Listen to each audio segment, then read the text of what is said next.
মোহাম্মদ ইসলাম করাটা অতটা সহজ নয় যতটা সহজ মনে হয়। যতটা সহজ এই তরিকা করতে মনে হয় যে সহজ, আসলে তরিকা করাটা এত সহজ না। পৃথিবীতে সবচেয়ে কঠিন কাজ হচ্ছে মানুষের চরিত্রকে পরিবর্তন করতে পারা। এর চেয়ে কঠিনতম কাজ পৃথিবীতে নাই। মানুষ নিজেকে পরিবর্তন করার চেয়ে কঠিন কাজ এই পৃথিবীতে সৃষ্টি হয় নাই। জানা অজানায়, ইচ্ছায় অনিচ্ছায় আমরা ঘুরে ঘুরে ঘুরে ঘুরে নিজেদের অন্যায় অত্যাচার অবিচারে জড়াই। মোহাম্মদ ইসলাম হচ্ছে এমন একটি আদর্শ, শিক্ষা দেয় যা মানুষ নিজেকে চরিত্রবান করায়। নিজেকে চরিত্রবান করার মাধ্যমে আল্লাহর সাথে যোগাযোগ স্থাপনের ব্যবস্থা করে।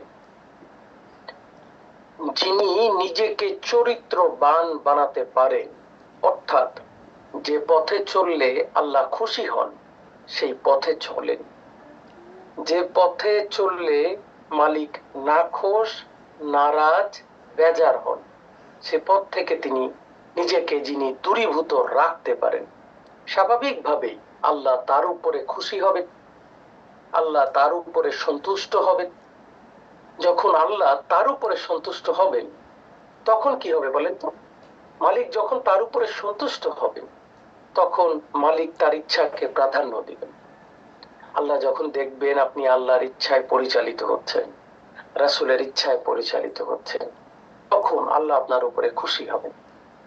খুশি হলে, যার উপরে আল্লাহ খুশি থাকে তার জন্য কি জাহান্নামের আগুন জ্বলতে পারে? কি বলে পারে? যার উপরে আল্লাহ রাজি থাকবেন, সন্তুষ্ট হবেন, তার কি বালা মুসিবত আসার কথা? বিপদ আপদ আসার কথা? কিছু বালা মুসিবত বিপদ আপদ আসবে, সেটা হচ্ছে যেমন মানুষের সময় মৃত্যু নির্ধারিত, সেই নির্ধারিত কাজগুলো আসবে, বাট সাধারণত কষ্ট জীবন যাপন করার কথা না, তাকে আল্লাহ শান্তিময় জায়গায় শান্তিময় স্থানে রাখার কথা। তাহলে তাসাউফের মানে সকল ধর্ম বর্ণ আর মোহাম্মদ ইসলামের মধ্যে একটি অন্যতম পার্থক্য হচ্ছে মোহাম্মদ ইসলাম শুধুমাত্র কিতাবিক বিদ্যা অর্থাৎ পুঁথিগত বিদ্যার উপরেই নির্ভরশীল নয়। মোহাম্মদ ইসলাম পুঁথিগত বিদ্যার পাশাপাশি সাধনা, ধ্যান, আরাধনায় বিশ্বাস করে এবং বিশ্বাস করে যেই পথে নিজেকে পরিশুদ্ধ করার রাস্তা। মোহাম্মদ ইসলাম বিশ্বাস করে কি? নিজেকে পরিশুদ্ধিত করার রাস্তা। নিজেকে পরিশুদ্ধিত যদি না করা যায় তাহলে আপনি যতই মোহাম্মদ ইসলামের মধ্যে শামিল থাকেন না কেন, অর্থাৎ তরিকায় শামিল থাকেন না কেন, আপনি আল্লাহর রাসূলের সন্তুষ্টি অর্জন করতে পারবেন। দেশের একটা রাজনৈতিক পরিবর্তন আসছে, আপনারা জানেন, হঠাৎ করে দেখা গেল মারামারি, কাটাকাটি, ফাটাফাটি সারা দেশে শুরু হয়ে গেছে নাকি?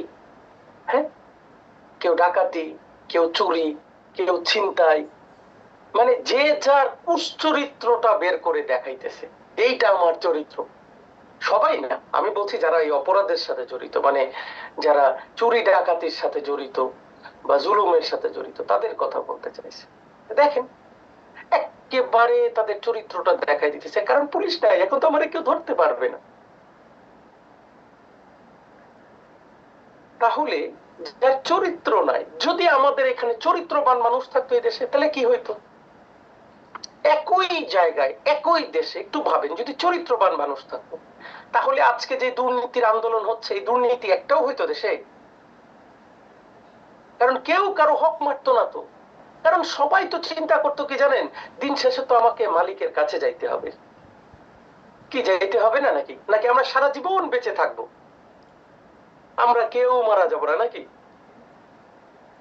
মারা যাব এবং মালিকের কাছে আমাকে ফেরত যাইতে হবে।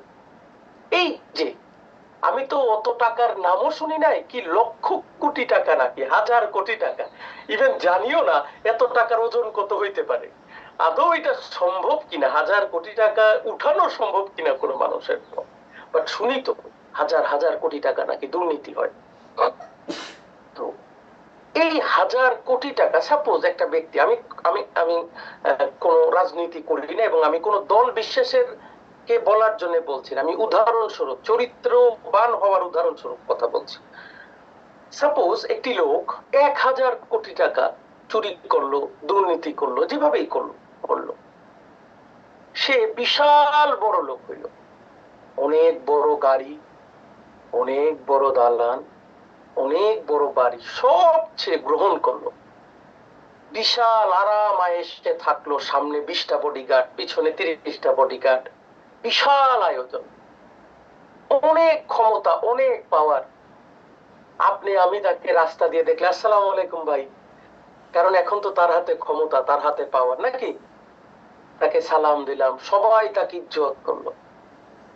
কিন্তু যেই তার চোখটা বন্ধ হয়ে গেল, ভাবে ওই যে হাজার কোটি টাকা যেটা সে উঠাইতে পারলো না, এত টাকা তার মালিক, একটা নোট, সব বাদ দেন, 1 টাকার নোট এখন আর পাওয়া যায়, আমাদের খুব দুর্লভ হয়ে গেছে না? যাক, 1 টাকা না হোক, 5 টাকার নোট অথবা 10 টাকার একটা নোট কবরে উনি নিতে পারবে? বলেন, এই যে হাজার কোটি টাকার প্রাচুর্য, এই একটা নোট, এই টাকার একটা টাকার নোট সে কি কবরে নিতে পারবে? তার মাটির নিচে যাবে? যাবে না। এই যে বিশাল বড় দালান, বিশাল বড় অট্টালিকা, একটা ইট এই দালানের খুলে মাটিতে নিতে পারবে? মাটির নিচে যাবে? যাবে না। এই যে তিনি সারাদিন সবাই তাকে ভাই ভাই ভাই ভাই করছেন, সালাম দিছেন, মাথায় উঠে রাখছেন তেল দিতে দিতে দিতে, এই একটা লোক যারা তেল দিতে দিতে তোষামত করতে করতে মাথায় উঠাইছেন, বলেন দেখি তার সাথে যাবে? যে ঠিক আছে, আজকে তো আমার ভাই মাটিতে মিশে গেছে, আমি আমার ভাইয়ের সাথে গিয়ে সাথে শুয়ে পড়ি, কবরেও ভাইয়ের সাথে যাব? যাবে নাকি কোনো ভাই? বলেন। বরঞ্চ বিপদ দেখলে এই যারা এতদিন তোষামত করছেন সব ফেলে দিবে দৌড়। কি বলেন, সত্য না মিথ্যা?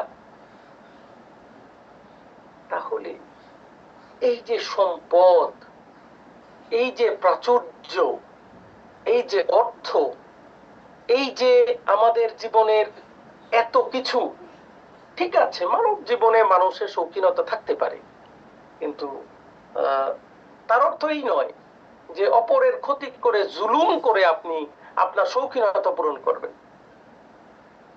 অর্থের দরকার আছে, আমাদের প্রত্যেকেরই তো অর্থের দরকার আছে, অর্থ না হলে আমরা কেউ খাওয়া দাওয়া করতে পারবো না, চলাফেরা করতে পারবো না। কিন্তু এর অর্থ তো এই নয় পরের অর্থ দিয়ে নিজেকে অনেক বড় করা, তাই না? সেটার তো সুযোগ নাই। বা জুলুম করে মানুষের হক নষ্ট করার তো সুযোগ নাই, কিন্তু আমরা করি। করি, আপনার টাকায় আমি বড় লোক হই, আমি আবার আপনার উপরে রাজত্ব করে বেড়াই। কি এক যোগ আসলো রে ভাই, বুঝি না এইসব কথার অর্থ। যাই হোক, এটাই বলে তারা পরকাল সম্পর্কে ভুলে গেছেন, তারা মালিকের সাথে মহামিলনের বিষয় মনে করতে পারছেন না, যেই কারণে তারা এই অর্থ, প্রাচুর্য, দুর্নীতি, নানাবিধ কাজে লিপ্ত হয়েছে। এই একই উদাহরণ তাদেরও, যারা লুটপাট, রাহাজানি করে ডাকাতি, এলাকায় এলাকায় ডাকাতি। একদিন আমি আপনাদের এই গন্ডগোলের সময় রাতের বেলা আমাদের সমন্বয়ক মিজানের সাথে ফোনে কথা বলতেছিলাম, রাতের বেলা দেশের একটু খোঁজ খবর নিতেছিলাম, পাশাপাশি কিছু কাজের বিষয়ে আলোচনা করতেছিলাম। তো মিজান আমাকে হঠাৎ করে বলল যে আমি একটু পরে আপনাকে ফোন দিই। বলছে কি হয়েছে, এত তাড়াহুড়া করতেছ কেন? সে বললো আমার এলাকায় ডাকাত পড়ছে, রাতের বেলা এলাকায় ডাকাত পড়ছে। কি বলো তুমি, বাংলাদেশে ডাকাত পড়ছে মানে কি? হ্যাঁ, এলাকায় এলাকায় ডাকাতি হইতেছে, বড় বড় ডাকাতরা নাকি আসছে, দল বেঁধে কয়েকশো ডাকাত নাকি আসে। আসলাম, এসে বললাম যাও যাও, অসুবিধা কি, দেখো মানুষের চরিত্রটার কি অবস্থা। জেল, পুলিশ, আইন কানুন, আদালত, আন্দোলন, কোনো কিছুই তো অভাব নাই, কিন্তু দেখেন দিন শেষে চরিত্র হয় নাই। যতদিন চরিত্র না হবে, চরিত্র ঠিক না হবে, যতদিন নিজের চরিত্র ঠিক না হবে, যতই ক্ষমতা আসুক আর যতই ক্ষমতা না থাকুক, কিচ্ছু আসে যায় না, আমরা রসাতলে যাবই, কারণ আমার চরিত্র ঠিক নাই। চোরকে চুরি বন্ধ না করাইয়া যাই করেন, ও যেখানেই যাবে ওরে নিয়ে একবারে মানে বেহেস্তের সর্বোত্তম বেহেস্তে নিয়ে রাখেন, ওইখানেও গিয়ে দুইটা ফল চুরি করে, বুঝলেন নাই? ওইখানে গিয়া ওর সে দুইটা ফল চুরি করবে, অথচ তার জন্য কিন্তু ফ্রি, সে খাইতে পারে, কোনো সমস্যা নাই, কিন্তু স্বভাবের কারণে হাত দিয়ে দুইটা ফল নিয়ে পকেটে থাকে, তো পরে যদি খাওয়া লাগে, কারণ স্বভাব চেঞ্জ হয় নাই। তো যেই কথা বলতে চেয়েছিলাম, যিনি চোর তার চুরি বন্ধ করা কঠিন, যিনি ডাকাত তার ডাকাতি বন্ধ করা কঠিন, যিনি দুর্নীতিবাজ তার দুর্নীতি বন্ধ করা কঠিন, যিনি মিথ্যা বলেন তার মিথ্যা বলা কঠিন, হ্যাঁ, যিনি অন্যায় করেন তার অন্যায় বন্ধ করা কঠিন, এবং তিনি দেখেনি না। আমি যখন বলি যে আপনারা জুলুমবাজ থেকে ত্যাগ করেন, আপনারা বলেন জি জি জি, কিন্তু যারা এখানে জুলুম করেন তারা ঠিক আমার মোনাজাতের পরে বের হয়ে গিয়েই দেখা যায় পুনরায় আবার জুলুমে লিপ্ত হচ্ছে। যাদের মিথ্যা বলার অভ্যাস আছে আমার সাথে বলেন জি আমাদের পরিবর্তন হওয়া দরকার, আল্লাহ আমাদের পরিবর্তন করো, ঠিক আমার এখান থেকে বের হয়ে ছোট হোক অথবা বড় হোক, ছোট মিথ্যা বড় মিথ্যা আমরা বলি, বের হয়ে গিয়ে আবার মিথ্যা কথায় লিপ্ত হই। কি বলেন, সত্য না মিথ্যা? যারা দুর্নীতি করি তারা আমার সাথে মোনাজাতে বলেন আল্লাহ তুমি দয়া করো, একটু পরে গিয়ে আবার দুর্নীতিতে লিপ্ত হই। যারা অপরাধ করি তারাও এখানে বসে আল্লাহর কাছে ক্ষমা চান এবং তারপরে পুনরায় আবার অপরাধে লিপ্ত হন। কি কারণ? কারণ তিনি তার অপরাধটা চোখে দেখতে পাচ্ছেন না, তার কাছে এই অপরাধটা ছোট গুনাহ মনে হয়, অল্প ভুল মনে হয়, অথবা ভুলই মনে হয় না। বহু মানুষকে আমি তালিম দেই, আপনি রাগ কমান, জি আজকে থেকে তওবা করতেছি, রাগ কমাবো, 5 মিনিট পরে দেখি এমন রাগ দেখাইলো, আমি তো এলাকা থেকে নাই। তাহলে রাগ কমলো কেমনে বলেন? তাহলে আমার বক্তব্য দয়া করে এক কান দিয়ে ঢুকাইয়া আর এক কান দিয়ে বের করেন, কিছুক্ষণ ভিতরে রাখেন, না হলে তো তরিকাটা শিখতে পারবেন না ভাই। কিছুক্ষণ ভিতরে রাখার চেষ্টা করতে হবে। যে কথা বলছিলাম, মানুষ পৃথিবীতে সবচেয়ে কঠিন হচ্ছে তার চরিত্রবান হওয়া। ছোট্ট একটি উদাহরণ দেই, আমি এখানে আইডেন্টিফাই করতে চাই না কারা স্মোকিং করেন বা কারা সিগারেট খান, আমি সেটা আইডেন্টিফাই করতে চাই, বাট যারা স্মোকিং করেন, যাদের স্মোকিং করার অভ্যাস আছে, তাদেরকে জিজ্ঞেস করে দেখেন তো একদিন স্মোকিং বন্ধ করে থাকতে কি কঠিন অবস্থা, কি কি কঠিন অবস্থায় তারা পড়বেন। একটা স্মোকিং ছাড়ার জন্য বাপ মা কোরআন শরীফ ধরে শপথ কাটাইছে, অমুকে এইটা ধরে শপথ কাটাইছে, অমুকে ওইটা ধরে শপথ কাটাইছে, বউ বলছে আমার মাথায় হাত রাখো, জীবনে আর সিগারেট খাবো না, বলছে না আমি আর খাবো না, বউয়ের মাথা থেকে হাত শেষ হয়েছে, বাসার থেকে বাইর হইয়া গিয়া দোকানে গিয়া বলে একটা সিগারেট দাও। কি সত্য না মিথ্যা বলেন? দেখেন একটা ছোট্ট অভ্যাস, যে অভ্যাস আপনাকে পয়সা খরচ করে করতে হয়, মানে নিজের পকেটের পয়সা খরচ করতে হয় যে অভ্যাসটা ধরে রাখার জন্য, অথবা যারা পান খায় একই কথা, মানে যারা পান খায় একই কথা, যার পয়সা খরচ করে ধরে রাখতে হয়, যার মানে সরি যার এই অভ্যাসটা পয়সা খরচ করতে হয়, ইভেন বিনামূল্যে আসে না, নিজের কষ্টের উপার্জিত অর্থ খরচ করে অভ্যাস পালন করতে হয়, তারপরও আমরা এই অভ্যাস ছাড়তে পারি না। একটা স্মোকিং ছাড়তে পারি না, একটা পান খাওয়া ছাড়তে পারি না। আমি কিভাবে আশা করি এত সহজ হবে আমার মিথ্যা কথা বলা ছাড়া? আমি কিভাবে আশা করি এত সহজ হবে আমার জুলুম করা ছাড়া? ছোটবেলা থেকে জুলুম করতে করতে করতে করতে অন্যায় করতে করতে সিনার মধ্যে সিলমোহর পড়ে গেছে। এখন অন্যায় কে মনে হয় কি এটা ছোট জিনিস, অপরাধকে মনে হয় ছোট জিনিস, অথবা অন্যায় মনে হয় না। ছোট মোনাজাতে আমরা বলি, যে পথে চললে তুমি রাজি খুশি থাকো, আমাদেরকে সেই পথে চালাও। বলেন, মিথ্যা কথা বললে আল্লাহ কি রাজি খুশি থাকেন? আল্লাহ খুশি হন না বেজার হন? জোরে বললেন, শুনতে হবে, বুঝতে হবে আপনাদের। জোরে বলেন, মিথ্যা কথা বললে আল্লাহ খুশি হন না বেজার হন? মনে আছে তো কথা? স্মরণ করাইতেছি আবার। মিথ্যা বললে যে আল্লাহ রাগ হন, অসন্তুষ্ট হন, মনে আছে তো আপনাদের না? জাস্ট একবার স্মরণ করাইতেছি। জুলুম করলে, মানুষের সাথে অন্যায় করলে, অবিচার করলে, অত্যাচার করলে আল্লাহ খুশি হন না বেজার হন? জোরে বলেন, চিৎকার করে বলেন, খুশি হন না বেজার হন? বেজার হন। স্মরণ করেন মালিক কোন কাজে খুশি হন আর কোন কাজে বেজার হন। পিতা মাতার সাথে সন্তান যদি অন্যায় করে, অত্যাচার করে, রাগারাগি করে, হাউকাউ করে, আল্লাহ খুশি হন না বেজার হন? জোরে বলেন, আস্তে কথা বলবেন না।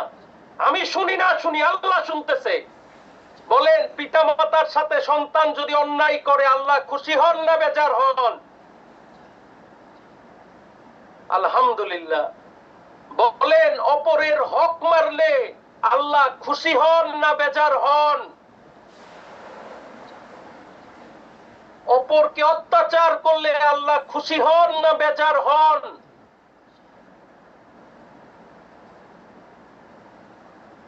মানুষের সাথে মানুষের মনুষ্যত্ব বজায় রাখলে আল্লাহ খুশি হন না বেজার হন?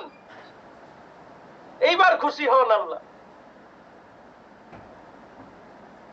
স্মরণ করেন, মানুষের সম্পদ নিজের পকেটে অন্যায় ভাবে ঢুকালে আল্লাহ খুশি হন না বেজার হন?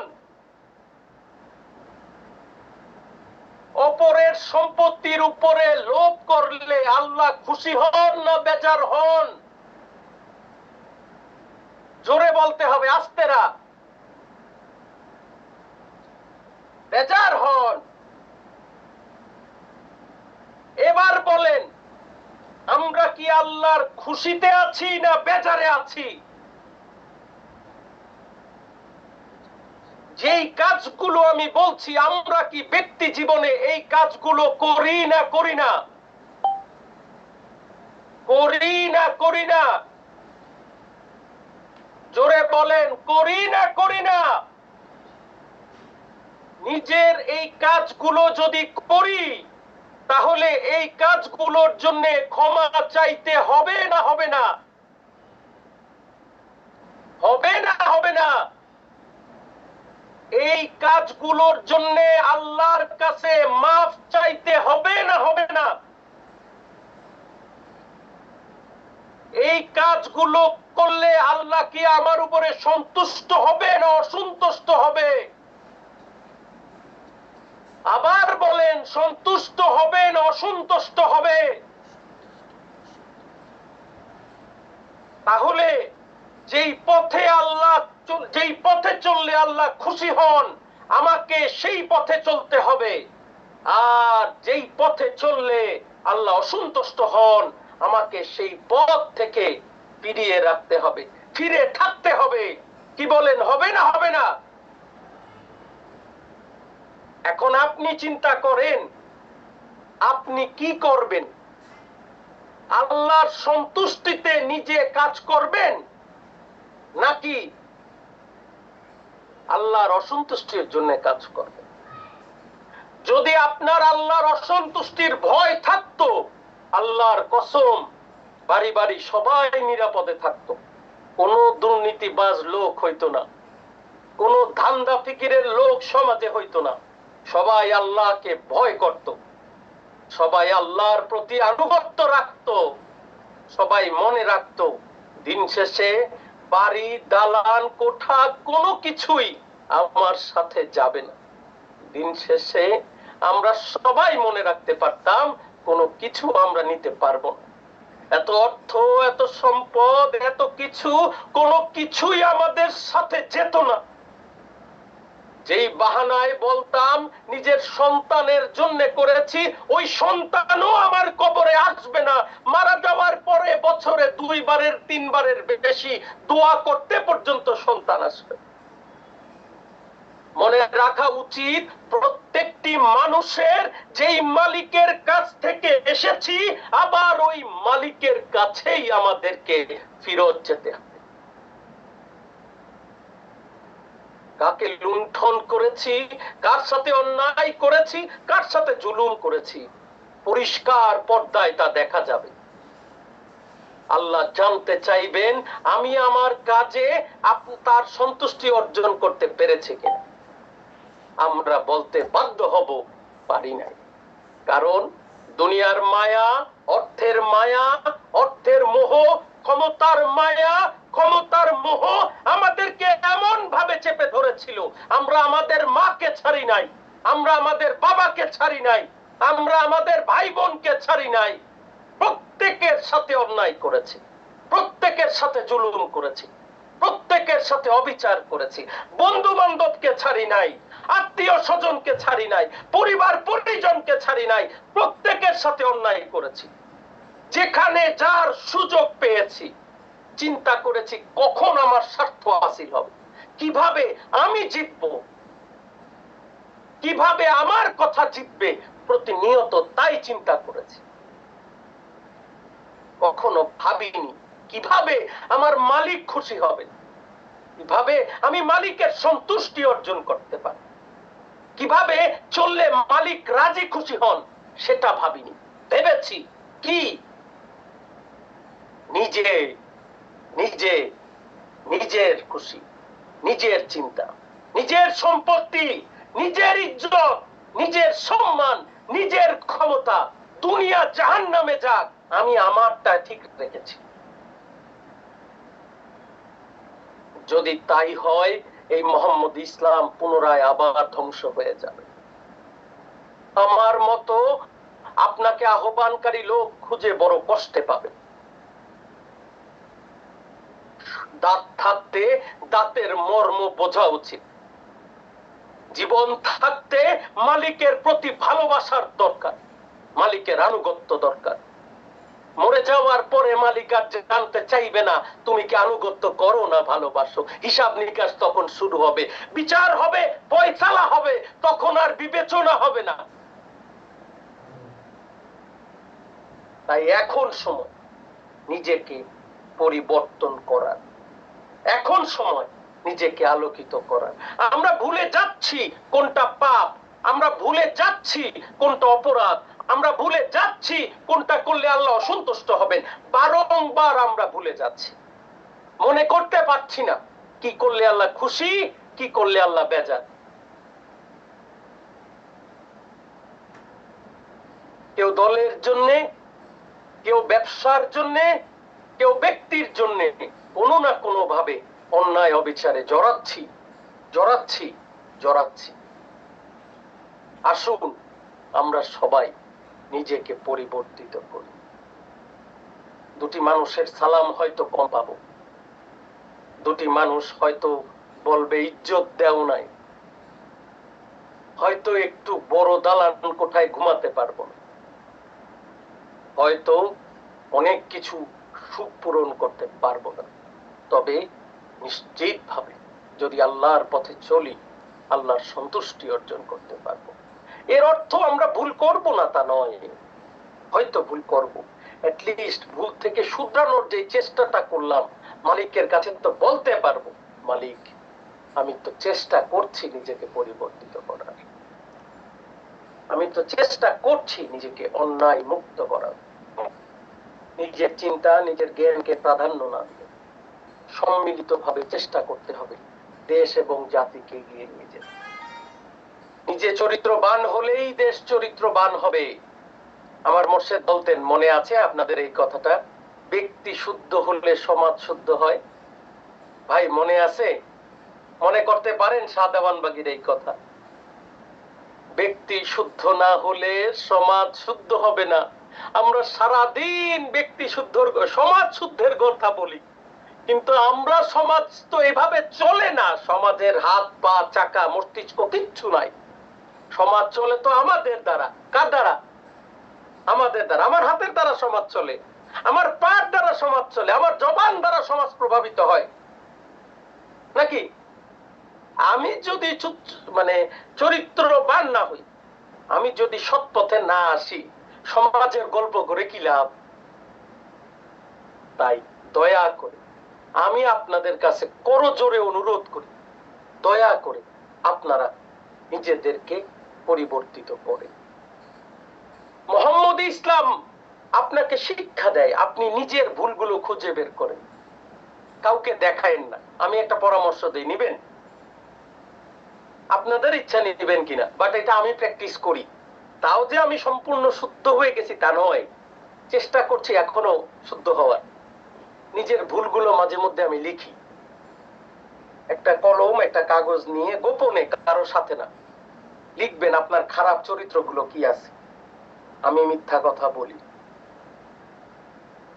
হ্যাঁ, আমি জুলুম করি, আমি অন্যায় করি, কি কি অপরাধ করেন লিখবেন। লিখে সেটা ভালো করে পড়বেন, তারপরে আল্লাহর কাছে মাফ চাইবেন। মনে মনে না, মাঝে মধ্যে একটু পয়েন্ট আউট করে লিখতে হয়, নইলে মনে পড়ে না আমি কি অন্যায় করছি।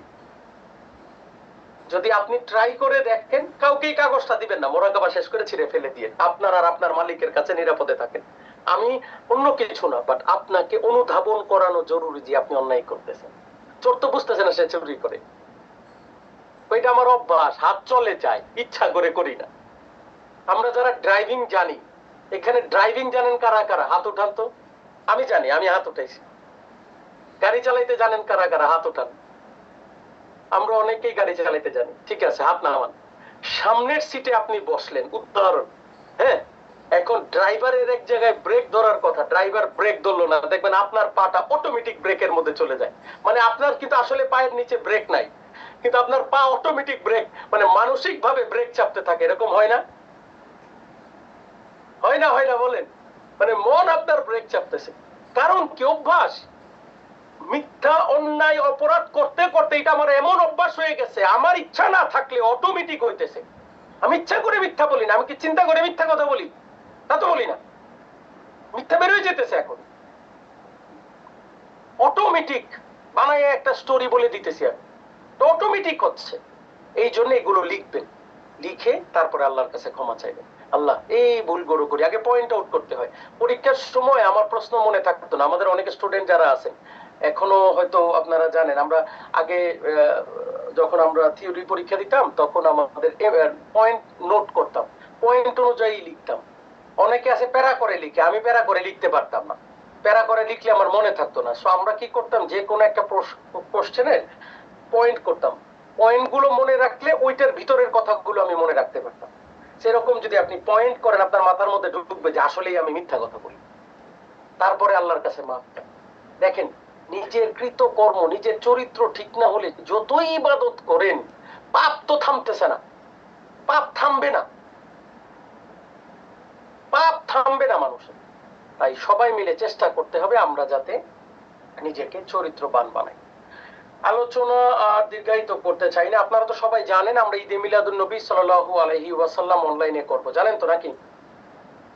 সো আপনারা অনলাইনে যার যার এলাকায় খানকায় মজলিসে ঈদে মিলাদুন নবী সাল্লাল্লাহু আলাইহি সাল্লামের প্রস্তুতি নেবেন।